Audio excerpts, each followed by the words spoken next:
This is Marin County, located across the Golden Gate Bridge from San Francisco. On this coast, you will find native trees like redwoods and California buckeye, native shrubs like sticky monkey flower and Siberian mariposa lilies, and ground cover like beach strawberry and California buckwheat. All plant life native to this area have the abilities to survive dry periods, with redwood trees, for example, whose fire-resistant bark stores water to survive dry periods. Fun fact, Siberian mariposa lilies are endemic to this area, being vulnerable to fire but thrive in dry climates. Based on a selection of trees and shrubs in Marin County, wildlife like the northern spotted owl, coho salmon, California red-legged frogs, California ridgeways rail, and steelhead trout are supported by the surrounding vegetation and climate. Our forest consists of two-layered forests to optimize light usage.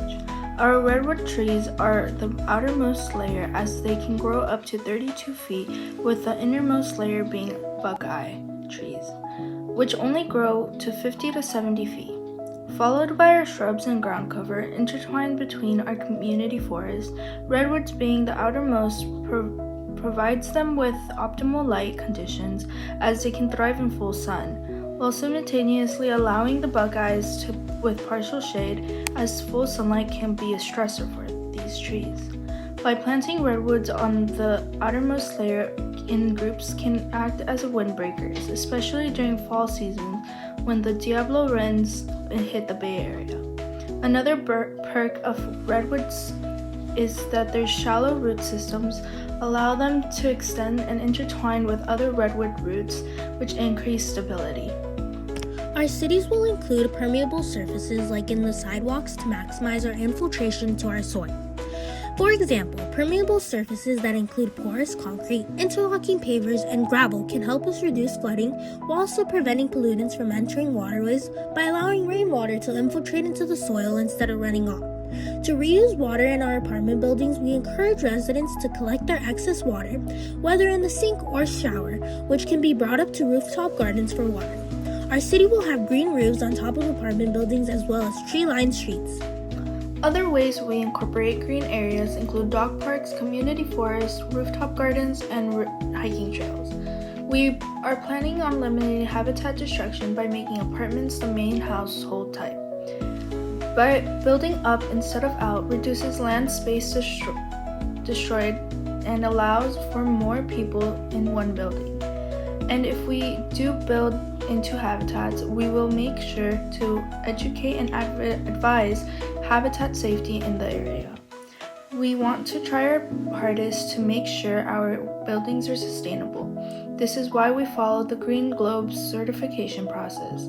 Our city will require green building certification as it is more resident-centered, focused on sustainability, health and wellness, and the ability to withstand natural disasters. Building that receives a Green Globe certificate will also be eligible for financial incentives. We want our residents to be able to walk to nearby community shops and show their support. This is why our city prioritizes our walkable areas. To make these areas more accessible to all our community members, we will have solar-powered lights. That way, when it gets dark, there's still lighting. They will turn on timed at sunset and off right at sunrise. We will implement neighborhood green areas near walkable areas so people have a place to stop, use the bathroom, and take a seat on public benches. These parks will also have vending machines containing drinks. This machine will take cash, card, and Apple Pay, as most people rarely carry cash and even cards nowadays. And this way, walkers can stay hydrated.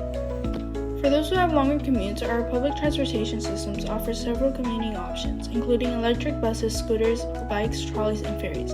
As a perk to our ferries, trolleys, and busing systems, we offer a membership card so that riders do not have to pay for every ride, which will hopefully increase the public transportation use.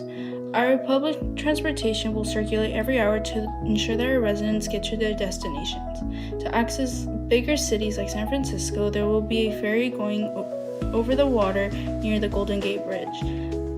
This will lower our carbon emissions as our county gravitates towards electric transportation and eliminates single car usage, as public transportation is the main method of transport.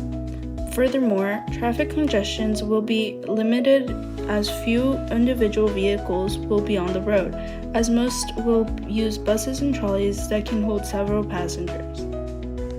We want to reduce pollutants and energy usage as much as possible. This is why our county will have renewable energy sources like solar panels and a run-of-river hydropower facility.